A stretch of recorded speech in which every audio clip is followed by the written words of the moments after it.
Deuxième journée au procès d'Yvan Colonne. Après un premier incident de procédure hier, la Cour d'assises spéciale de Paris a procédé tout au long de la journée à la lecture de l'arrêt de renvoi. Auparavant, les magistrats avaient rejeté les demandes d'annulation des gardes à vue demandées par la défense. Les avocats ont obtenu en revanche le retrait des procès-verbaux d'audience du précédent procès. Quelle est l'importance de ces décisions? Le compte-rendu Anne-Marie Leitch, Sylvie Garat et Sylvie Wolinski.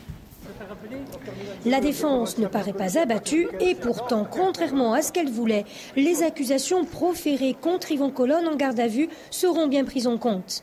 Mais la défense s'est même dit satisfaite de la décision rendue, car elle ouvrirait la voie d'une cassation possible et même d'une saisine de la Cour européenne des droits de l'homme. On nous a répondu du côté de la Cour d'assises qu'on ne pouvait plus annuler ces gardes à vue, mais ça nous le savions. Le problème auquel il faudra répondre un jour ou l'autre, c'est peut-on conserver dans un dossier des déclarations qui ont été recueillies dans des conditions jugées par la Cour européenne des droits de l'homme comme illégales? À notre avis, non. Pour Mme Erignac et ses enfants, le rejet d'une partie des conclusions présentées par la défense, c'est surtout la fin d'un incident de procédure. Mais les avocats sont conscients que l'intervention de la défense pose de vraies questions de droit. La défense se préserve une possibilité, sans doute devant la Cour de cassation, de poser une question prioritaire de constitutionnalité sur les différents points soulevés. Concernant les gardes à vue, ces gardes à vue, elles ont été faites en 1999. En 1999, il n'y avait aucune décision qui disait qu'elles étaient irrégulières.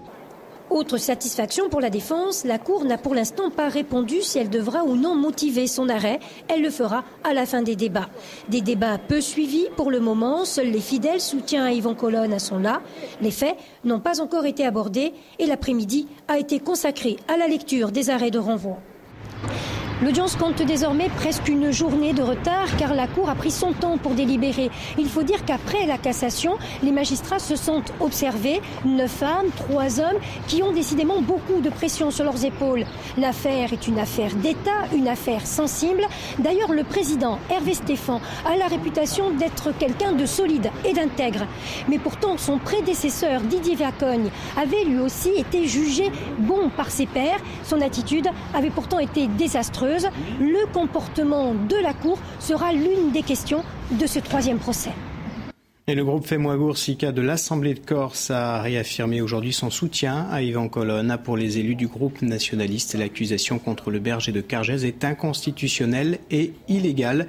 Écoutez les explications de Jean-Christophe Angelini. Ça doit être un véritable procès, car comme on a pu le voir lors du second procès, lorsqu'on occulte des témoignages parce qu'ils semblent gêner l'accusation, lorsqu'on occulte des écoutes téléphoniques, lorsqu'on fait en sorte, je pense notamment aux affaires de Didier Vinolas ou du commandant Le Boss, que tout ce qui peut aller dans le sens de la défense ne soit pas réellement et sereinement versé au débat. On construit de fait une vérité judiciaire qui ne correspond pas à la vérité objective. Donc ce que nous attendons, nous, c'est que les deux se rejoignent et que ce procès soit l'occasion enfin d'offrir aux Corses et au-delà la vérité qu'ils attendent, qui pour nous est la vérité de l'innocence.